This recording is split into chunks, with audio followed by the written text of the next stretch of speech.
Hi everybody, I'm Sam Jones, sector lead for housing at Ground Control. So my role requires me to be proactive in the housing community and work with the sector to talk more about valid topics. And today I'm delighted to be joined by Lynsey Sweeney, Managing Director for Communities That Work.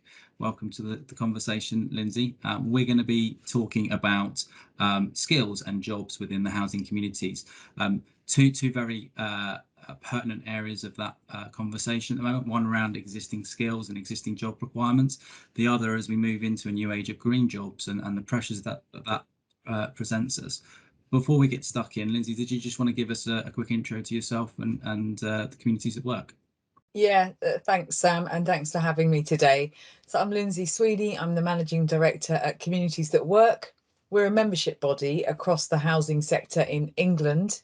Our members own and manage about 1.4 million homes across all of the regions in England. And we've been around for about 10 years, and we exist really to try and bring together housing and employment and government.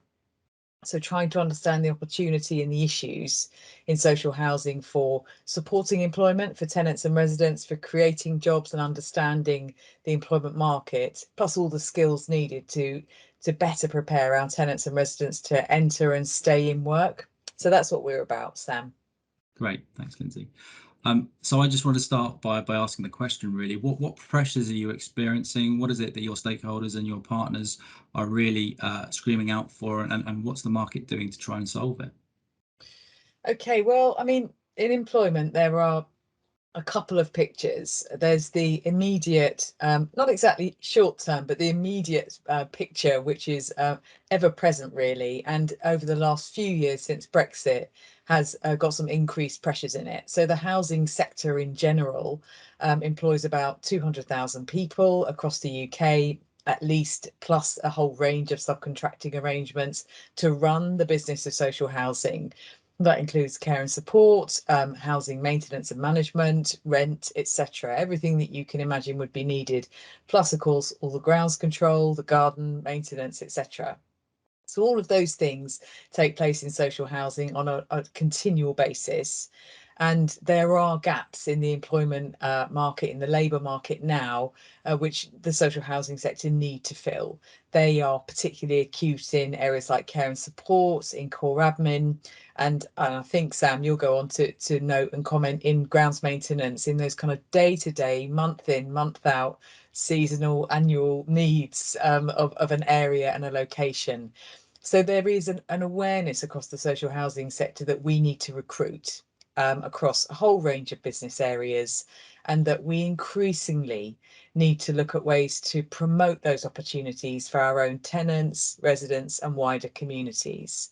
That's about confidence building, information, skills, training, etc. And that can be in apprenticeships, traineeships, or just starter jobs for people. So that's an ongoing issue, which post Brexit has probably got a higher urgency to it now. But in addition to that, and sort of rolling onto the horizon over the last few years, is the whole green jobs agenda. So in addition to that day-to-day pressure, there is a new and very distinct awareness that the drive to net zero and the skills needed to do that is going to create a whole new sector in green jobs. Lots of things can come under the umbrella of green jobs, but there are a few ways in which we particularly look at that as a housing sector, and this is much more in the building and maintenance of those homes. So we're talking about green home upgrades, energy efficiency, the installation of renewable heating technology, all of those things. And early estimates and good reports are coming out and being shared across the sector that are showing about 325,000 jobs may be created across the UK in the next 15 years, just in those areas. So that doesn't include grounds maintenance. It doesn't include ongoing buildings maintenance. This is new needs, new skills in those particular areas. And there are some regional estimates around where those jobs will be created and where the hotspots are. But frankly, it's a national issue, and all areas, all regions are prepared for the demands on their sector to better insulate and decarbonise their buildings, and the yawning gap there is at the moment between that and the people with the skills to do that, to multiply that by tens of thousands, and actually to go in and do those works. So it's not even just a hiring issue at the moment, it's a skills and preparedness issue for the country. So it's going to affect the adult learning and skills sector as much as it affects the housing sector and everyone in our supply chains. So the sector is very keenly aware of this issue and is looking for ways to hire, but also to create those opportunities and pathways for skills, training, and new jobs for our tenants and residents. So we see it potentially as a golden opportunity to try and bring those things together.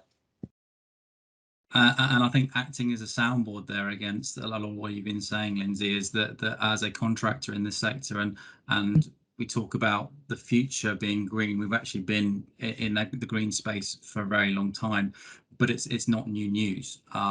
We as a sector, the grounds maintenance, landscaping, external maintenance sector, have been under pressure for decades around bringing in the right skill set, having a labour pool to be able to utilise, bringing through learning and development programmes where those that didn't exist that have been owned by the industry. And so it's been a developing world for all of us. We recognise that at ground control and what we've been doing broadly, but also specifically with the housing sector, is to first of all look at how we solve the solution around skills gaps on existing jobs, which for us are green, in and around maintaining the green spaces of housing stock and helping regenerate them. And that's been tackled by looking at things from a way of innovation, which we try to challenge the sector to do. And that's that there isn't one way to employ someone. Whilst traditionally there is a directly employed model where you employ an individual, you give them the skills they need, and you pay them a wage to deliver that, and gain some benefit, lifetime benefit out of having a career, which we do a lot of. We also have developed an employment model that encourages self-employment, which, when we talk about the need to generate interest to new jobs and to new skill sets, becomes an attractive prospect, especially when we talk about living in an era where cost of living is significantly high and earnings need to be better. So that self-employment model is one that is guided, is one that is nurtured, one that is managed and almost academied from A to Z, taking those individuals through so that they are equipped, skilled, knowledgeable, supported, managed through compliance, so they can deliver a laboured job to a customer. And that's not exclusive to housing. That we do that across multiple sectors, but it works well in the housing sector because it gives access to opportunity for those that may not have it, with a customer base that obviously has a lot of potential individuals that need careers and need learning and development and opportunity. Yeah. So what we have there is something that has allowed us to, whilst we still feel the pressures of Brexit and everything else that's been going on in the world recently, to stand out from the crowd and still drive forward the opportunity and ability to scale to support our customers and the communities in housing. It's good, Sam, and we like that model. There's always a combination of what people want in a job, but actually self-employment and that business startup and business incubation model has actually been really successful in the social housing sector for years. And there's a range of quite significant projects and programs running in partnership across the sector that have created thousands of new businesses for individuals or small groups of people in a business that is still running. And we know in the environment we're in now, some people want payroll, but some people want to strike out on their own, or they may already be self-employed in particular trades, but actually be looking for something else, or seeing the writing on the wall with some of those new opportunities. And I've seen some ground control vans out and about actually in my area, and sort of seen that sort of small business in operation since we spoke, Sam, and thought about how people take that on. And I like the fact that it's not just here's a business and off you go, but there is, there's an identity in ground control, there's support, there's training, so you're part of a structure, but you've also got considerable independence in your business. And for one reason or another, that model, the self-employment model, has always done well in social housing across our tenant and resident bases. So we're really pleased to see that. And actually, since we last spoke, Sam, and thinking about some of those wider issues, the Levelling Up white paper's come out. That's going to have a long reach over the next few years of government policy. But also the first bits of information about the UK Shared Prosperity Fund have come out. And there's some mixed news in there at the moment for the next few years. So in England, which is where we look at, there are 2 areas out of 3 that the government have said local authorities can use their UK Shared Prosperity Fund money on. And all of it is about improving communities, improving business opportunities and place. So having places feel better, feel safer, with more opportunities in them. But interestingly, the sort of traditional employment support to a payroll job model is not funded in UK SPF for the first 2 years.